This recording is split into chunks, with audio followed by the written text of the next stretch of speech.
진주교대 학생 여러분 안녕하십니까? 송희복 교수입니다. 지금 영상문학 강의 제1강을 시작하겠습니다. 내가 미리 여러분들에게 강의 소개의 문자 및 메일을 보냈는데요. 교재를 준비하라고 했죠. 비대면 수업이기 때문에 교재를 갖고 해야 효율적입니다. 교재는 표지가 이렇습니다. 그리움이 마음을 흔들 때입니다. 여기에 동서고금의 하랑시 20편을 엄선해서 강의 형식으로 잘 설명을 해놓은 책입니다. 이게 20가지의 그 장 중에서 우리가 한 10몇 편을 또 가려내어 가지고 강의를 오늘부터 시작하겠는데요. 오늘의 주제는 단테의 신생 13번째 작품을 놓고 공부를 하겠습니다. 우리 강의명이 영상문학이듯이 영상문학이 무엇인지부터 먼저 설명을 하고 강의를 시작하도록 하겠습니다. 문학은 말이나 글로 되어 있지만 영상 언어로 된, 그러니까 말이나 글이 아닌 이미지로 된 문학이 있을 수 있다는 것입니다. 영상 언어는 언어가 아니죠. 다만 비유적 표현으로 사용한 말입니다. 영상은 한마디로 말하면 이미지라고 합니다. 영상은 이미지다. 이미지란 말은 현실이 아니다라는 뜻입니다. 현실이 아닌 상상의 세계를 표상화한 것이 바로 이미지다. 표상화했다. 이때 상상할 때 상과 표상할 때 상은 한자로 똑같은 말이 되겠는데 조금 이따가 제가 다시 설명하기로 하고요. 이미지란 말은 이마고라고 하는 말에서 나왔습니다. 이마고는 고대인의 상례의식에서 나온 개념입니다. 요즘 말로 하면, 영어로 하면 데드마스크. 우리는 데드마스크라고 하지만 영어의 정확한 표현은 데스마스크입니다. 죽은 이를 그리워하기 때문에 죽은 이의 마지막 모습을 본던 것을 데드마스크라고 하죠. 요즘은 데드마스크 그런 거 하지 않습니다. 하도 안에 디카 같은 것이 잘 되어 있으니까 평소에 남긴 이미지, 시각적 이미지가 하도 많이 남아 있으니까 그런 걸 하지 않습니다. 우리나라 유명한 인물로 데스마스크 유명한 사람은 시인이고 소설가로 유명한 이상, 일본에서 죽었는데요. 도쿄, 그러니까 옛날에는 동경이라고 했죠. 동경제국대학 병원 영안실에서 시신이 안치되어 있을 때 그 동경에 있던 친구들이 찾아가서 데스마스크를 본떴는데요. 그것이 동경제국대학 병원에서 보관을 해야 되는데 어떻게 된 판인지 우리나라에 넘어왔대요. 그 당시 식민지 조선으로. 이상의 어머니도 봤대요. 그것이 한국전쟁 끝나고 나서 없어진 겁니다. 아마 그 이상의 친구 중에 이상의 데스마스크를 가지고 있던 사람이 북한으로 넘어갔다 하는 얘기가 있는데 정확한지는 알 수 없습니다. 그리고 해방 직후에 민족 지도자로서 유명한 김구 선생이 암살을 당해서 죽게 되는데요. 그때 마지막 모습을 데스마스크로 보냈던데 지금까지 남아있습니다. 역사적인 유물이죠. 하나의 이미지는 이마고에서 왔다. 데스마스크는 그 사람 자체가 아니죠. 그 사람의 모습을 본던 것이죠. 그러니까 가상이다. 현실이 아니고 가상이다. 이런 뜻으로 쓰이게 된 겁니다. 그러니까 이미지는 진짜가 아니라 가짜다. 이미지는 가짜다. 허구다. 그러면 영상도 진짜가 아니다. 가짜다. 본던 것이다. 모방한 것이다. 이렇게 우리가 생각을 하면 되겠습니다. 영상은 또 크게 두 가지로 나눠져 있죠. 하나는 정영상, 하나는 동영상. 여러분들은 영상이라고 하면 다 동영상만 영상으로 생각을 합니다만 엄밀하게 따져서 정영상도 있다.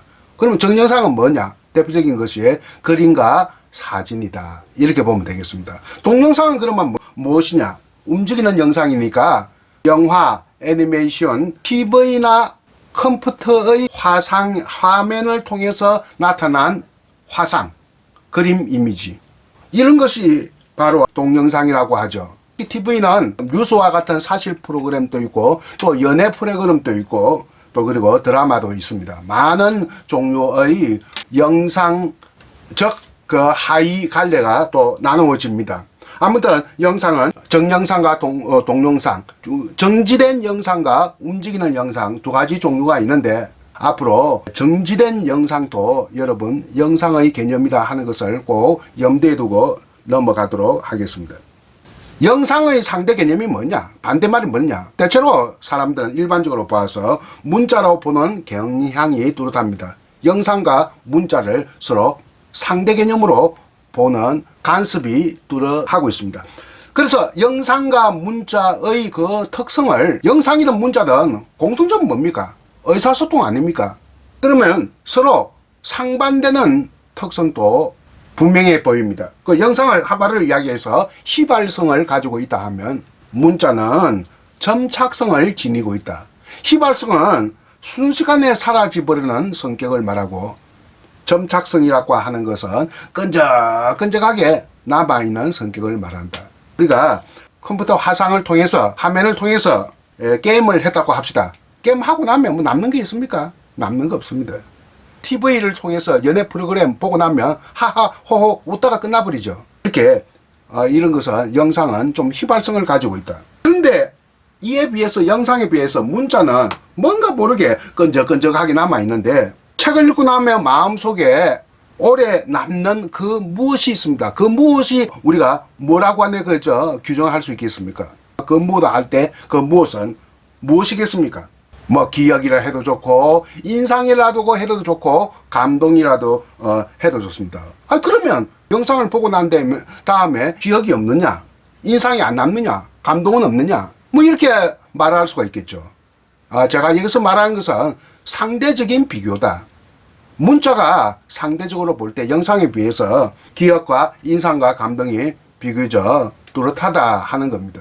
문자는 이런 어떤 책을 우리가 읽음으로써 기억, 인상, 감동은 대체로 의식화됩니다. 의식화된다는 것은 무슨 교훈을 받는다든지, 선전 효과를 갖게 된다든지, 몰랐던 부분을 알게 된다 하는지, 개몽된다 하든지, 목매한 상태에서 개몽된 상태로 이렇게 전환된다 하든지, 이런 것이 의식화라고 할 수 있겠는데, 영상은, 물론 영상에도 의식화가 있죠. 영화를 보고, 옛날에 내가 사회주의 국가에서 영화를 보고 사회주의, 공산주의 안에 이데올로기를 전파하고 했으니까 의식화하는 측면도 있습니다만, 상대적으로 볼 때 문자에 비해서 이미지는, 즉 영상은 꿈결처럼 무의식 속에 숨어드는 경향이 많이 있다. 좀 의식화하는 측면이 바로 안에 점착성이라고 한다면, 무의식으로 녹아드는 것을 우리는 휘발성이다. 뭐 이렇게 제 나름대로 정리를 한번 해봤습니다. 여러분들이 내 말을 듣고 영상과 문자가 어떻게 다른가 하는 것을 조금 차별성 있게 받아들여 주었으면 좋겠습니다. 그러면 우리가 오늘 공부하는 영상으로 이루어진 문화, 말과 글이 아니라 영상으로 이루어진 문화, 영상으로 소비하는 문화, 영상으로 재구성되거나 재창조된 문화, 이것을 우리는 영상문학이라고 잠정적으로 규정을 하고 지금부터 공부를 하도록 하겠습니다. 계속 이렇게 영상 이야기 하는데, 영상이라는 말 우리 한자로 한번 따져봅시다. 내가 미리 글자를 적어 놨습니다. 여러분 잘 보입니까? 이게 한자입니다. 영상. 영화 할 때도 영자도 이렇게 이 영자입니다.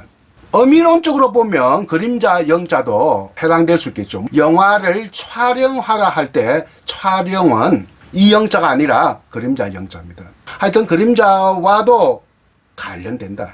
그림자 영자와도 관련이 된다. 뭐 잔상, 잔영, 이것은 무슨 영자냐? 자전에 찾아보면 비칠 영자 혹은 비출 영자입니다. 비치다나 비추다나, 이거는 목적어를 가지느냐 안 가지느냐, 자동사 타동사 관계예요. 뜻은 같습니다. 무엇이 비치다, 무엇을 비추다, 이런 뜻을 비칠령, 비출령. 또 앞에 요건 뭡니까? 날일자죠. 이 날일이 뭘 뜻하느냐? 이게 날, 해를 뜻하는 거 아닙니까? 해. 날이 해거든요. 요것은 비침입니다. 비치고. 요거는 무슨 글자일까요? 지금 제가 동그라미 치고 있는 거.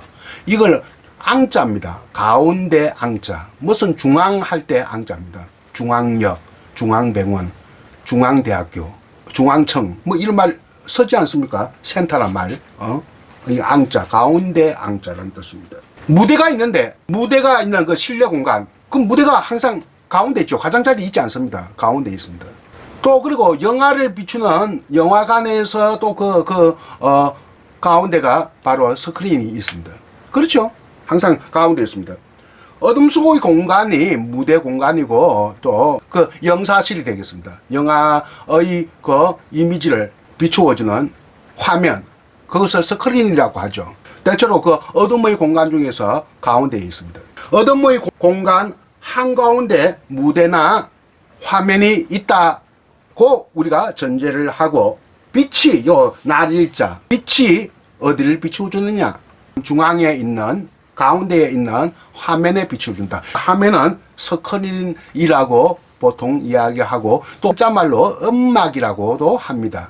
음막. 그런 말 들어봤죠? 옛날에는 많이 있었는데 요즘은 잘 안 씁니다. 가운데에 있는, 한가운데에 있는, 실내 공간 한가운데에 있는 뭡니까?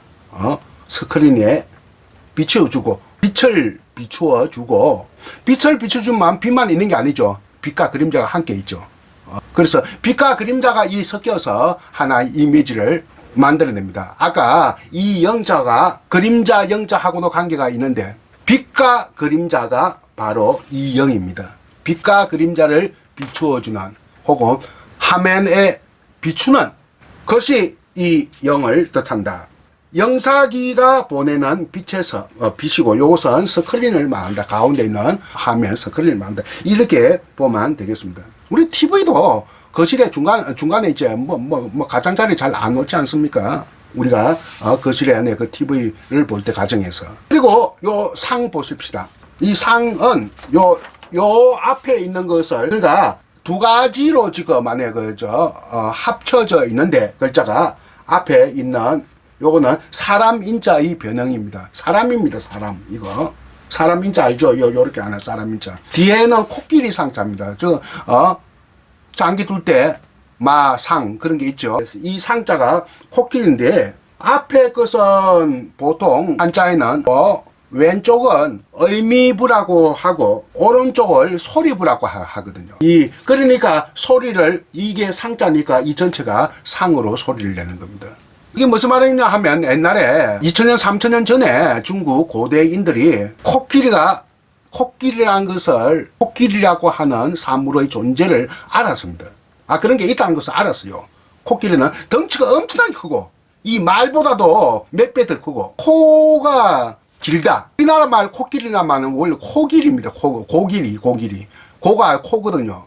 코가 길다 해서 코끼리에서 코끼리가 된 겁니다. 아주 코가 긴 동물이 있는데, 많겠어요, 적겠어요, 중국에? 적습니다. 많은 곳은 동남아시아하고 저쪽에 인도가 많겠죠. 코끼리, 중국에는, 중국 남쪽에 그 아열대 지방에 조금 있을까, 북쪽에는 아예 장강 넘어, 양자강, 북쪽에는 아예 없습니다. 그래서 코끼리가 있다는 것은 아는데 잘 눈에 띄지 않으니까 항상 머릿속에 어떻게 생겼지 하면서 생각을 하거든요. 상상을 하거든요. 그러니까 코끼리를 상상한다 해서 이 안에 코끼리를 그린 겁니다. 그래서 사람들이 상상하는 코끼리의 모습이란 뜻이에요.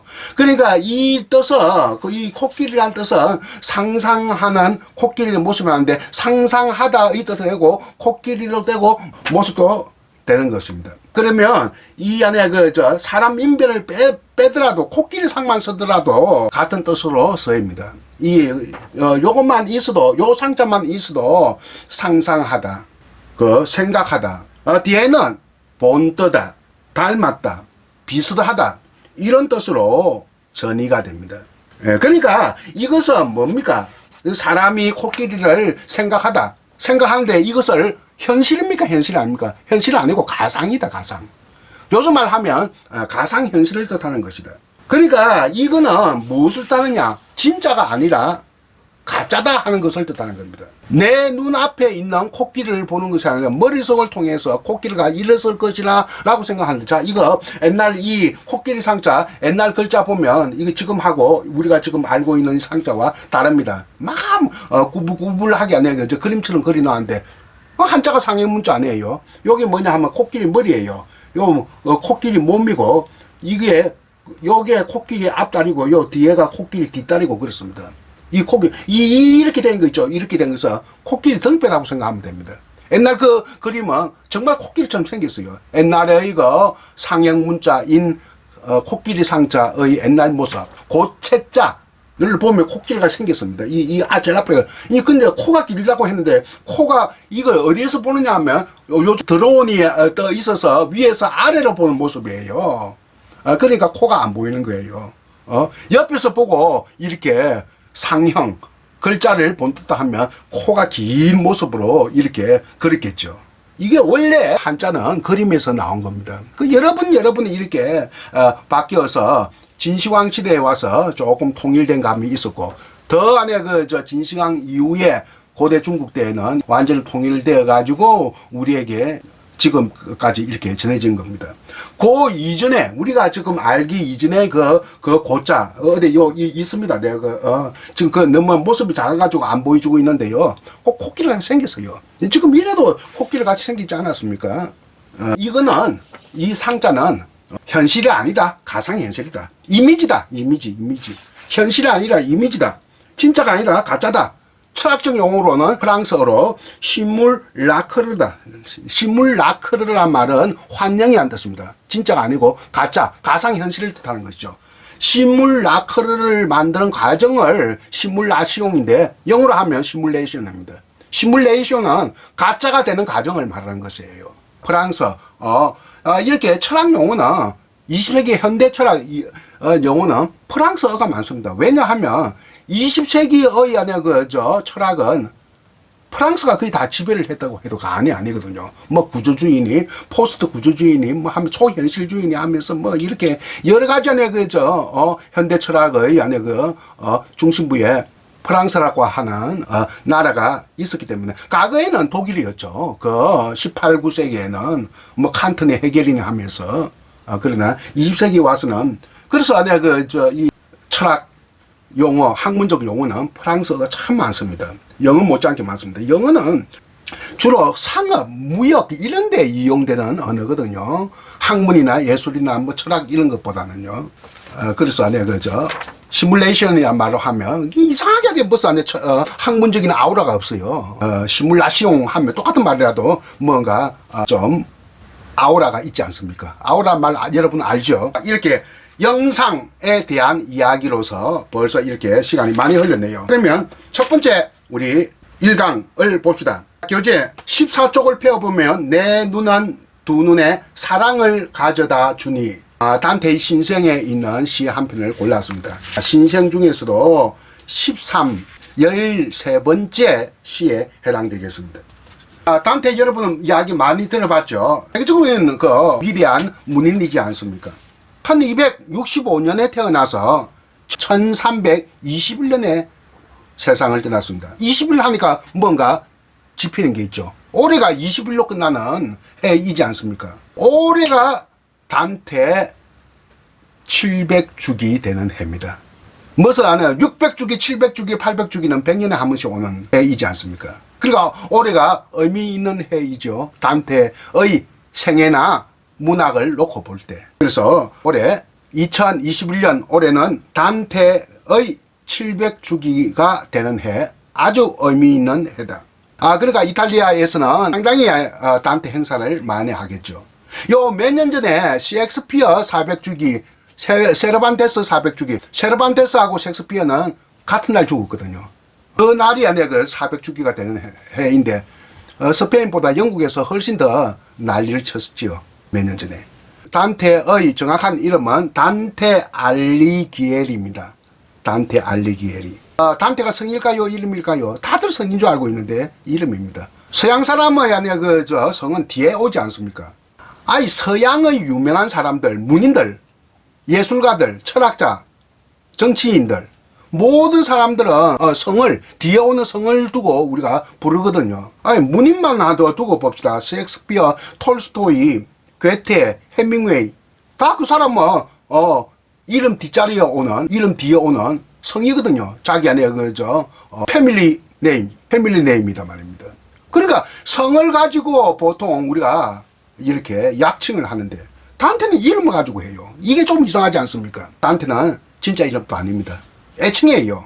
두란테 델리 알리게리. 정확한 이름은 두란테 델리. 델리는 미들네임은 뭐 생략을 해도 됩니다. 존 F 케네디 할 때 F가 미들네임이듯이.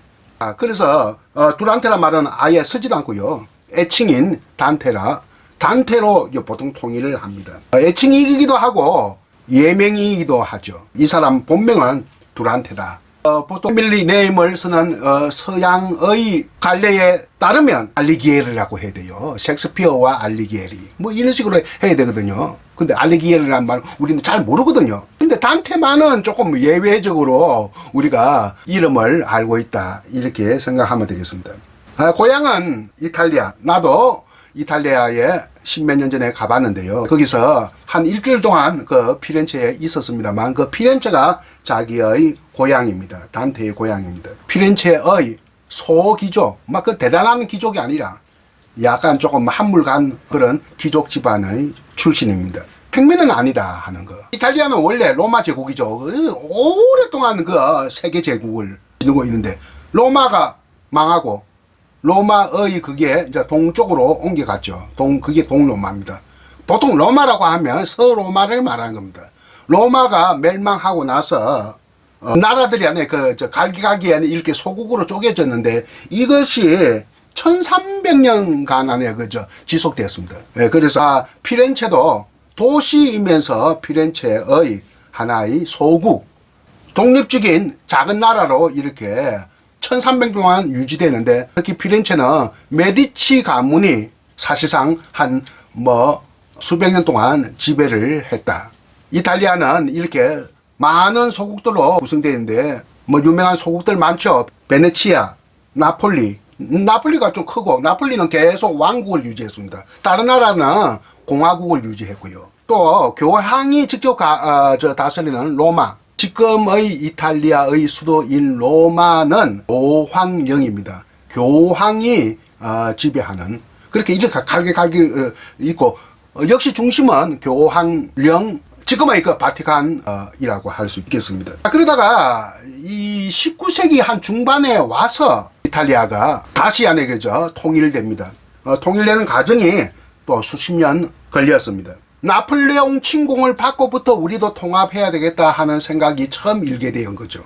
그러나 1300년 동안 이렇게 이탈리아는 작은 나라들로 이렇게 갈기갈기 찢어져 독립을 유지하고 있었다. 말은 똑같아도 라틴어와 이탈리아어를 사용을 해도 나누어져 있었는데 단테는 피렌체 공화국 시민이었다. 단테에 관한 것으로 영화가 나온 것은 저는 아직 발견하지 못했습니다. 단테와 그 베아트리치의 관계를 영화나 드라마로 만들어진 거 저는 본 일이 없습니다. 물론 이탈리아에서 TV 드라마가 있었겠죠. 근데 그것이 세계화되지 않았기 때문에 우리가 알 수가 없습니다. 오늘 영상은 동영상보다는 정영상, 즉 사진, 주로 그림과 사진을 이용해서, 물론 그림도 또 사진으로 책에 이렇게, 그러니까 그림 사진으로 나타나 있습니다. 하나 볼까요? 단테의 모습을 그린 그림들이 적지 않은데 이거 전부 다 700년 이상 전의 사람이기 때문에 단테가 죽었을 때가 정확하게 700년 전입니다. 그 살아온 과정은 700년 더 되었다는 이야기인데 너무 오래된 사람이기 때문에 그 당시의 초상화를 남기지 않았습니다. 너무 세월이 길기 때문에. 그리고 이 초상화 하는 것도 그 이후에 많이 남아 있었지. 셰익스피어 시대만 하더라도 초상화가 많이 남아 있기 때문에 셰익스피어의 실제 모습들이 여러 개 남아 있습니다. 그 중에서 가장 최근에 발견된 것도 있어서 화제가 되었고요. 단테 시대는 초상화도 별로 없었던 시대입니다. 그러니까 단테의 모습은 후대의 화가들에 의해서 그려진 상상도다. 상상의 글입니다. 그 단테 상상도 중에서 16쪽에 한 페이지 가득 채워져 있는 그림 보세요. 어떤 화가가 그린지는 잘 모르겠습니다. 작가 미상일 수도 있습니다. 이 모습요. 이 모습이 가장 일반적으로 잘 알려진 단테의 상상도입니다. 정면 모습이 아니고 측면의 모습이죠. 어떻습니까? 여러분 보시기에 가장 전형적인 모습의 단테상인데요. 입을 꾹 다물고 있지 않습니까?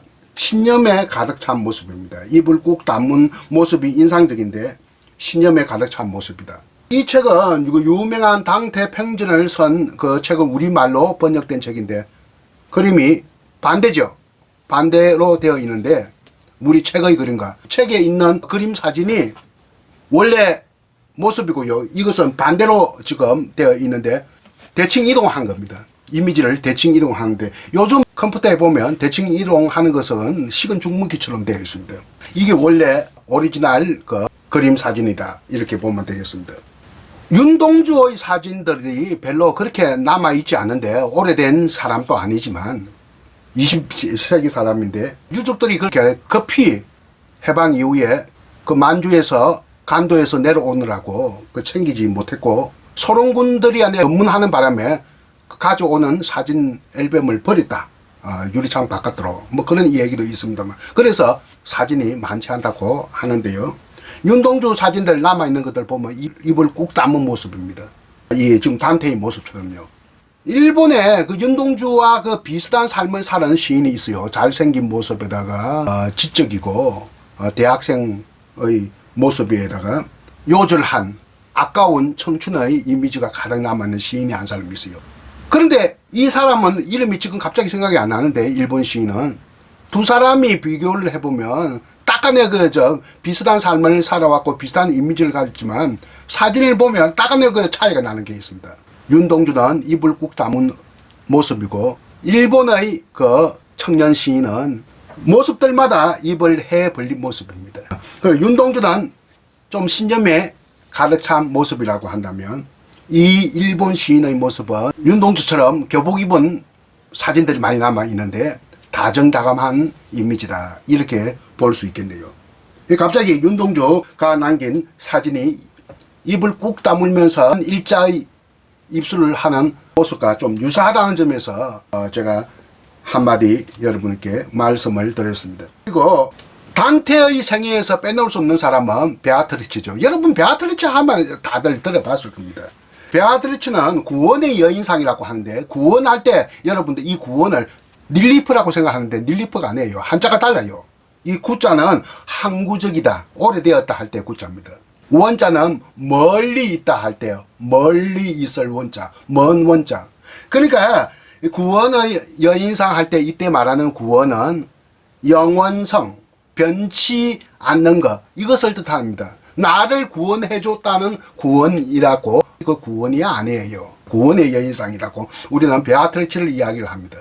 옛날에 이 말이 생겼는데 그 당시에는 좀 한자를 쓰기를 굉장히 좋아하던 시대이지 않습니까? 그것이 오늘날까지도 베아트리치 하면 우리나라에서는 구원의 여인상인데 이 구원은 일본 사람들이 잘 쓰는 한자어였다. 이렇게 보면 되겠습니다. 우리말로 하면 영원 불멸의 여인상 이렇게 하는 것이 이해하기 쉬울 듯 합니다. 베아트리치의 애칭은 빛이라고 합니다. 빛이. 그러니까 단테는 두란체인데 두란체에서 단테로 이렇게 애칭으로 사용을 했는데 베아트리치는 빛이라고 하는데 한 번도 빛이란 말을 불러주지 않았습니다. 그만큼 서먹서먹한 관계였다. 알라네의 친숙한 관계는 아니었다 하는 겁니다. 베아트리치는 신흥 자산가 집안의 딸입니다. 그 당시에 신흥 자산가들이 특히 많았어요. 피렌체가 전 세계적으로 볼 때 초기 자본주의를 지배했던 소국가. 이렇게 옛날에 이탈리아의 소국가가 많았던 것은 그리스의 도시국가 전통을 이었다. 이렇게 보면 되겠습니다. 이 두 사람은 운명적인 만남을 가지게 되죠. 단테와 베아트리치. 첫 만남은 언제냐? 단테의 9살 나이 때입니다. 우리 나이로 하면 10살이죠. 그러니까 초딩 3학년 나이 때. 초딩 2학년 나이에 해당되는 10살짜리 베아트리치를 만났는데 만나자마자 단테는 베아트리치에게 첫눈에 반했다. 뭐 이것이 정설입니다. 이렇게 9살 남자애가 11살 여자아이한테 이렇게 첫눈에 반할 수가 있느냐 하는 것을 두고 말이 많았는데, 최근에 심리학적 검증을 거친 결과에 의하면 그 나이면 충분히 이성애가 가능하다고 합니다. 소꿉놀이 하는 것도 바로 그거거든요. 엄마 아빠 역할놀이거든요. 엄마 아빠의 역할을 시뮬레이션하고 왕자 공주의 로맨스를 학습하던 시기가 바로 이 나이대입니다. 그러니까 초등학교 학생 저학년 시기의 나이입니다. 그리고 이들이 다시 만나게 된 것은 9년 후입니다. 이 9년 후에 만난 것도 이게 이해가 되지 않습니다. 왜냐고요?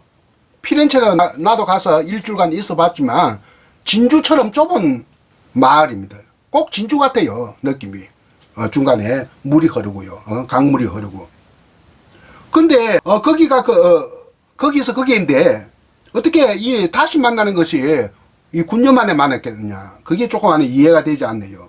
아무튼 좁은 지역 사회에서 살았는데 9년 만에 만났을 때 단테는 18살, 베아트리체는 한 살 아래 17살.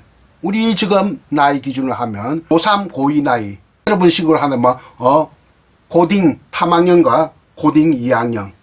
그 당시에 그 결혼 제도를 비추어 본다면 결혼 정년기에 이른 피 끓는 청년 시절이다, 이렇게 볼 수 있겠고, 실제 이때 만날 때는 베아트리체는 결혼을 했습니다. 단테가 18살 때 베아트리체를 만났을 때는 어느 남자의 두 번째 부인으로 결혼한 상태였는데, 그 만남의 순간을 그린 화가가 그린 그림이 있습니다. 23쪽을 펴보세요. 이게 굉장히 유명한 그림이에요. 이 그림이 좀 크게 좀 했어야 되는데 조금 작게 나온 느낌이 있습니다. 책을 편집할 때 말입니다. 지금 여기에 다리가 베키오 다리라고 하는데 지금도 남아있습니다. 그대로 남아있습니다. 700년 전에 이 다리 모습이 지금 그대로 남아있고, 그 중간에 흐르는 강이 서울로 같으면 도심을 가로지르는 뭡니까? 한강이 되겠고, 진주 같으면 난강이 되겠습니다. 이 강은 피렌체의 도심을 가로지르는 아르노 강입니다. 나도 거기서 가서 사진도 찍고 했는데요. 강이 안에 아주 좀 평화롭게 되어 있어요. 이 상상 그림은 여러분 잘 보세요. 이 이미지, 영상을 봅시다. 우연히 만났습니다. 뭐 의도적이나 계획적으로 만나려고 하지 않고요. 오른쪽에 있는 남자가 단테고 나이는 현재 18살입니다. 우리 나이로는 19살, 고3 나이입니다. 여자 3명이 걸어오고 있는데 그 중간에 있는 약간 니리끼리한 노란색 가까운 옷을 입고 있는 사람이 베아트리체예요. 베아트리체고, 그 베아트리체를 아주 뚫어지게 바라보고 있는, 응시하고 있는 모습인데, 남자의 모습을 바라보지 않고 외면하고 앞만 보고 걷습니다. 그 왼쪽에 빨간 옷 입은 여자는 베아트리체의 친구입니다. 친구고, 이렇게 어깨너머로 저 사람 뭐 하는 사람이야 하면서 의아스러운 눈초리로 바라보고 있고, 조금 뒤에 걸어오고 있는 푸른색 옷을 입은 여자가, 또 젊은 여자가 있죠. 이 여자는 베아트리체의 하녀입니다. 하녀. 그러니까 춘향이가 베아트리체라면 향단이가 되겠죠. 이 모습이 굉장히 유명한 모습인데, 이게 9년 만에 우연히 아르노 강 베키오 다리에서 조우한 단테와 베아트리체의 그 순간적인 정영상의 이미지다, 이렇게 볼 수 있겠습니다. 이때부터 단테는 영혼의 격통이 시작됩니다. 이 짝사랑이 뜨거워지고 말이죠. 수개월 만에 피골상접이 됩니다. 피골상접이란 말 알아듣죠? 몸이 빼빼하게 말라가는 거. 그래서 주변 사람들이, 지인들이 너 왜 그러니? 왜 그렇단 말 하다가 절대 하지 않습니다. 입을 꾹 다물었습니다. 이 사랑을 뭐라고 하느냐? 단테 9살 때 사랑을 퍼피 러브라고 합니다. 강아지 사랑이라고 하죠. 그리고 지금 18살의 단테의 사랑을 캐퍼 러브, 송아지 사랑이라고 하죠. 그러니까 퍼피 러브는 초딩생의 사랑, 캐퍼 러브는 10대 후반, 즉 고딩생의 사랑이다, 이렇게 보면 되겠고요. 로미오와 줄리엣의 사랑이니 이몽룡과 성춘향의 사랑은 캐프 러브다 이렇게 볼 수 있겠네요. 하여튼 온 동네방네 소문났습니다. 총각인 단테가 유부녀인 베아트리치를 짝사랑해가지고 피골상접이 되었다더라. 그래서 자기 변호를 합니다. 단테도. 내가 베아트리치하고 연애하고 재혼하자는 게 아니다. 서로 인상하고 지내자고 하는 것이다 하면서 자기 변명을 하면 할수록 피렌체 시민들로부터 특히 여인애들로부터 조롱거리가 되고 맙니다. 그런 이야기가 있습니다. 이때부터 단테는 베아트리체를 숭배하는 시를 막 쓰기 시작합니다. 서정시, 짧은 시. 여러분들이 생각하는 시는 짧은 시이지 않습니까? 긴 시는 극시와 서사시이죠. 베아트리체를 찬양하고 숭배하는 많은 시들을 쓰기 시작하는데 그게 오랫동안 써서 뒤에 시집을 내는데 그 시집이 세계적인 명시집이 되죠. 라비타 로바. 라는 정관사 어나 더에 해당되고 비타는 라틴어 이탈리아어로 인생, 삶 이런 뜻입니다. 노바 하는 것은 새로운 뜻이거든요. 뒤에서 앞으로 수식을 하고 있습니다. 라비타 로바. 우리말로는 신생이라고 하죠. 새로운 삶. 대체로 발라드 형식도 있지만 대부분은 소네트 형식의 시입니다. 소네트 형식은 유럽 전역에 이렇게 퍼졌습니다. 처음에는 남프랑스부터 시작해서 이탈리아로 반도로 거쳤다가 뒤에는 셰익스피어도 많이 썼거든요. 소네트를 굉장히 많이 썼습니다. 이건 영국까지 이렇게 번지는 전 유럽으로 번져가는 유럽의 정형시다. 14형시입니다. 14줄로 된 시. 딱 정해져 있어요. 이것이 또 안에 3등분 하고 있습니다. 구조적으로는. 446. 446. 앞에 4로 시작해서 가운데 또 사행이 있고 사행 마지막에 6행으로 마무리되는 14행시. 내용상 볼 때는 감정을 중시하는 서정시고요. 형식적인 것으로 볼 때는 형식이 정해져 있는 정형시가 되겠습니다. 우리나라식으로 한다면 시조입니다. 그 시조보다는 훨씬 길다. 우리는 시조는 3장 6구체에 지나지 않습니다만 이것은 14행시니까 굉장히 우리나라 사설시조처럼 굉장히 길다 이렇게 볼 수 있겠습니다.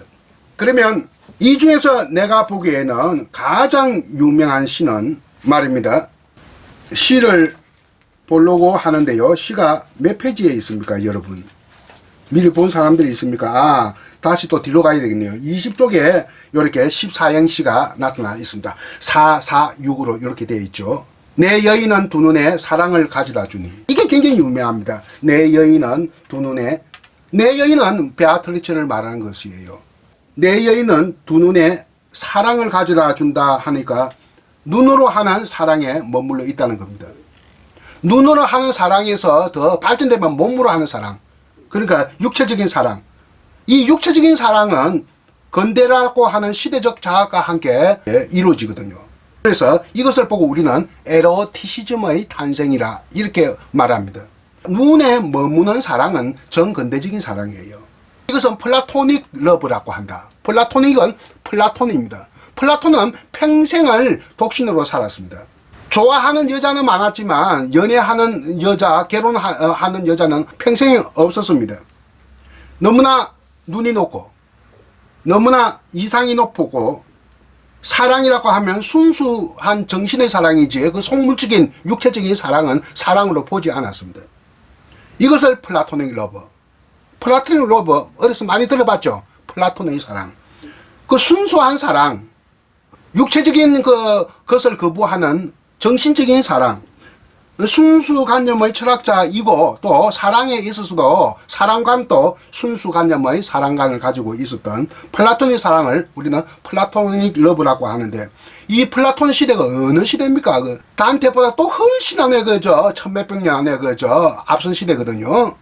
이것이 단테에까지도 이렇게 개성되어 왔다. 플라톤은 오랫동안에 유럽의 지식인들에게 사상적으로 개성되어 왔고 플라톤 이후의 모든 철학은 플라톤 철학의 주석에 지나지 않는다 하는 유명한 말이 있습니다. 그만큼 플라톤은 서양 철학의 뭐 요즘 만에 그 뭐 테스형이라고 하는 그 때문에 소크라테스가 인기가 있지만 사실은 소크라테스는 자기의 구술 자료만 남아 있을 뿐이지 또 그것도 빈약합니다. 남아 있는 어떤 사상적인 흔적이 자기가 저술을 하지 않았으니까. 사실은 서양의 철학은 플라톤으로부터 시작된다, 이렇게 보면 되겠습니다. 그리고 내 눈은 두 눈에 사랑을 가져다 주니, 이 첫 행이 너무나 유명해가지고 이 안에 오늘 공부할 우리 마지막 페이지 33쪽을 펴봐요. 내가 90년대 97년 1997년에 어떤 연세 많은 분, 그 당시 아직 교수가 되기 직전인데 연세 많은 분한테 라틴어를 공부를 배웠습니다. 여러 사람 모여가지고 한 열 몇 사람 모여서. 그때 그 뭐 라틴어하고 초기 이탈리아어는 비슷한 게 많아서 이게 단테의 신생 13번째 시, 오늘 우리 공부하는 13번째 첫째 행, 이걸 안에 읽는 것을 제가 들은 적이 있습니다. 뭐 앞에 한 서너 줄 이렇게 그때 막 낭독을 시킨 것 같은데요. 이렇게 됩니다. 33쪽 제일 마지막에 우리말로 음사했습니다. 레리 오키 포르타 라미아 돈나 아모레. 이것이 바로 내 여인은 두 눈에 사랑을 가져다 주니, 이 뜻입니다. 라미아 돈나 하는 것은 나의 여인이여, 이 뜻입니다. 여인 혹은 연인, 이런 뜻이. 아모레란 말은 그 화장품 이름이 있지 않습니까? 사랑을 뜻합니다. 아모레. 그만큼 안에 이 시가 유명하다는 이야기입니다. 근데 이 시를 박우수라고 하는 이탈리아 문학 전공자가 번역한 것을 제가 옮기는데요. 그대로 옮기지 않았습니다. 조금씩 안에 우리말답게 좀 바꿨어요. 무엇이 가장 많으냐 하면 박강구 중에서 이게 내가 읽어볼 테니까 여러분 눈길을 주세요. 내 여인은 두 눈에 사랑을 가져다 주니 바라보는 모든 것은 사랑스레 변하게 하네. 길을 가면 사람들은 고개를 돌려 그녀를 바라보네. 그녀에게 인사받은 사람은 가슴 두근거리네. 하여튼 베아트리츠가 모르는 사람에게도 인사를 잘했어요. 남이 인사하면 반드시 목례를 하면 반드시 답례를 하는데 단테에게만은 안에 인사 안 받아줬어요. 자꾸 안에 소문내고 다니니까. 두 번째 단락, 원래 이게 이 시가 단락이 있는 거 아닙니다. 소네트 형식에 맞춰서 이렇게 세 가지 단락의 구조로 띄어쓰기를 한 겁니다. 두 번째 단락 보세요. 한숨을 깊이 쉬거나 수심에 찬 얼굴을 숙이는 그는, 그는 하는 것은 베아트리치를 만나서 서로 인사하는 남자를 말합니다. 아는 사람도 있겠고 모르는 사람도 있겠습니다. 남자들은 그 말입니다. 그제야 자신의 나쁜 마음을 알게 되어 변하네. 이 나쁜 마음이라는데 박우수님의 번역에 의하면 사악한 마음이라 되어 있거든요. 그 사악한 마음이라니까 너무 강도가 높아서 내가 조금 강도를 낮춰서 이렇게 바꿨습니다. 그 다음, 못난 마음이 사랑으로, 못된 마음은 숭배로. 못난 마음, 이게 원래는 정오라고 되어 있거든요. 그러니까 같은 여자들끼리는 질투가 나니까 정오하고, 남자들은 베아트리치의 아름다운 모습을 보고 이기심이 발동을 하니까 나 저 여자하고 연애하고 싶다, 이런 생각을 하게 되는 이 마음을, 못된 마음, 사실은 이게 자만심 이렇게 되어 있었거든요. 원래 박우수님의 번역에 의하면. 하여튼 정오는 여인들의 강한 질투심, 이것을 나는 못난 마음으로 이렇게 슬쩍 바꿨고, 남자들의 자만심이니 이기심은 저 여자 내 여자로 만들었으면 좋겠다고 하는 이 약간 안에 나쁜 마음, 이것을 못된 마음으로 내가 슬쩍 바꿨습니다. 무슨 말을 듣겠죠? 그래서 조금 윤문을 해서 이렇게 이 책에다가 실어 놓았습니다. 마지막 육행시 세 번째 단락 한번 읽어보겠습니다. 겸손과 식지 않은 온화한 희망과 같은 게 그녀의 말을 듣는 사람의 마음속에 생겨나면 그녀를 바라보는 사람마다 한결 행복하리라. 그녀가 10개 미소 지을 때 그녀가 지닌 모습은 말로 표현할 수도 생각에 담아둘 수도 없으리라. 이는 전례 없이 아름다운 기적이 되리라. 전례 없는 아름다움의 기적, 이것이 이 시의 주제다. 누구나 할 것 없이 베아트리치를 바라보면, 아는 사람이건 처음 본 사람이거든, 남자건 여자건 베아트리치를 바라보면 전례 없는 아름다움의 기적이라는 생각을 갖게 될 것이다. 그만큼 베아트리체는 미인이다. 뭐 이런 것을 이야기하고 있는 것 같습니다. 이 시를 두고 방금 우리 읽은 신생 13번째 시를 두고 예일대 영문학 교수 저명한 전기작가인 루이스라고 하는 사람은 음악적 리듬의 소넷 이렇게 평을 했습니다. 음악적 리듬의 소넷이다. 아마 이탈리아어로 읽어야 음악적 리듬감이 있을 겁니다. 우리 국역본으로 읽으니까 뭐 음악적 리듬감이 잘 느껴지지 않죠. 원문대로 읽는다면 아까 우리 앞에 이력만 읽어보니까 음악적 리듬감이 있지 않습니까? 제가 아까 읽지 않았습니까?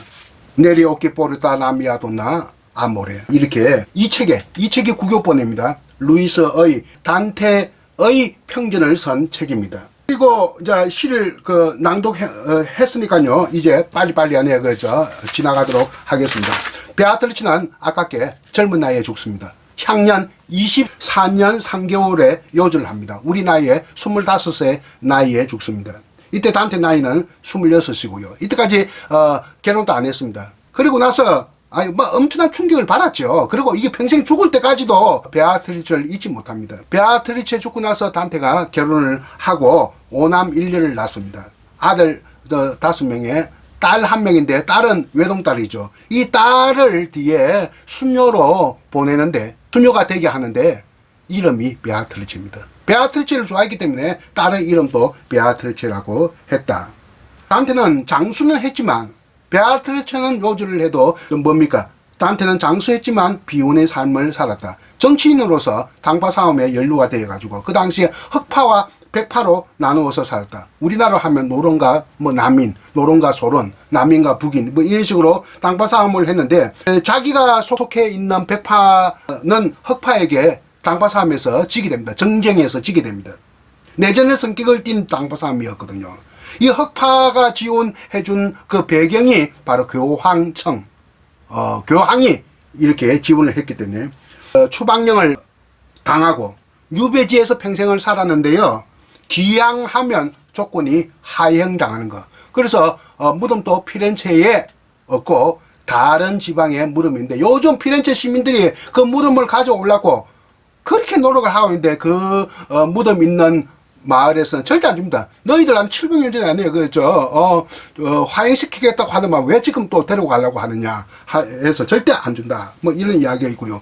단테 하면 최고의 작품은 이 서정시 라비타 로바, 저 신생이 아니라 뭡니까? 라 디바나 코메디아, 정확한 발음은 코메디아, 신곡입니다. 서사시죠. 방대한 책, 요게 뭐 있습니다만 신곡의 구역본 중에 하나입니다. 페이지가 지금 638페이지, 굉장히 분량이 두터운 볼륨감이 있는 책입니다. 단테의 신곡. 원제목은 이탈리아 원제목은 라 디바나, 디바나는 디바인, 영어로 하면 신성한, 코메디아, 표기할 때는 코메디아라고 합니다. 이것이 영어로 코미디로 바꿉니다. 이게 굉장히 비극인데 왜 이렇게 코미디냐? 그것은 서양 문화를 몰라서 하는 이야기입니다. 연극이라고 하는 것은 디오니소스 제전, 축제 때 처음 생기게 되거든요. 서양 연극은. 서양 연극의 기원은 옛 그리스 디오니소스 축제 때 생긴 겁니다. 올림픽은 바로 안에 뭡니까? 올림피아 산에 제우스 신을 찬양하기 위해서 제우스 신을 제사 의식의 하나의 행사가 바로 올림픽이 되거든요.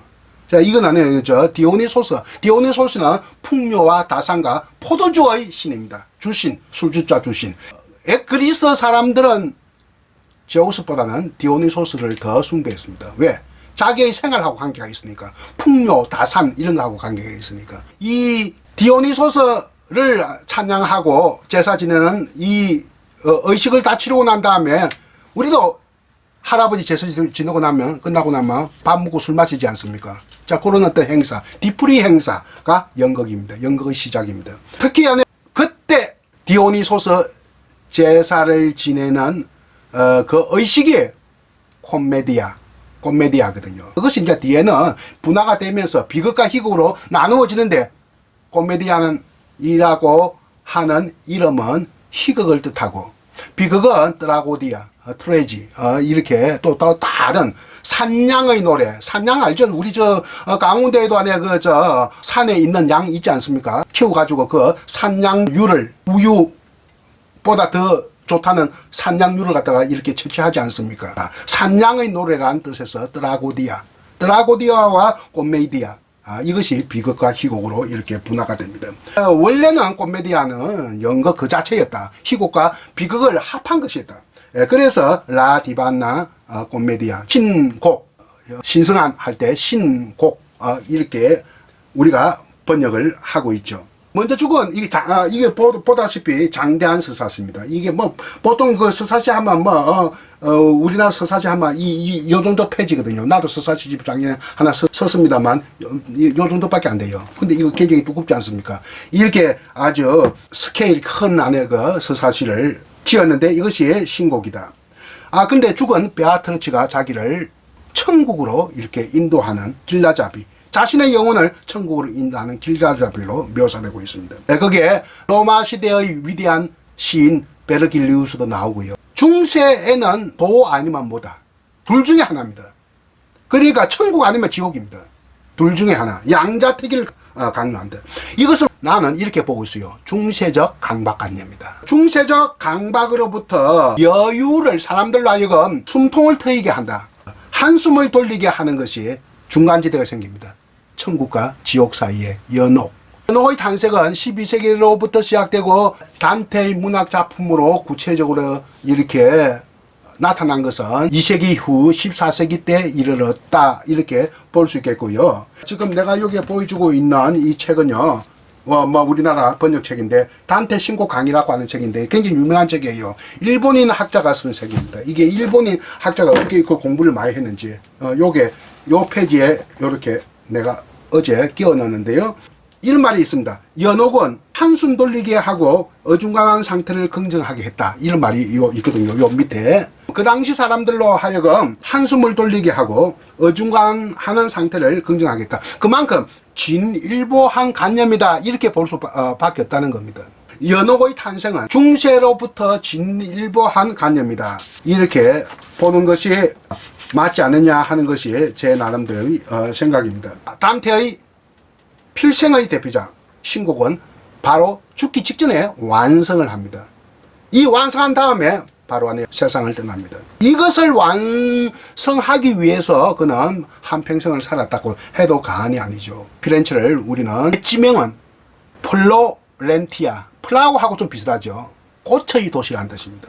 꽃의 도시, 문화의 꽃을 피운 도시, 역사의 꽃을 피운 도시, 무엇보다도 예술의 꽃을 피운 도시가 피렌체다. 피렌체 하면 세계적인 예향입니다. 피렌체에 이어서 또 위대한 또 작가가 또 탄생을 하죠. 페트라르카, 또 보카치오. 보카치오에 와서는 눈으로 하는 사랑이 몸으로 하는 사랑으로 바뀝니다. 즉 근대적 의미의 에로티즘이 탄생을 하게 되는 겁니다. 우리가 다음에는 페트라르카 제2강에서 다시 공부하도록 하겠습니다. 오늘은 여기에서 마치도록 하겠습니다. 학생 여러분, 강의를 들어주셔서 고맙습니다. 이상입니다.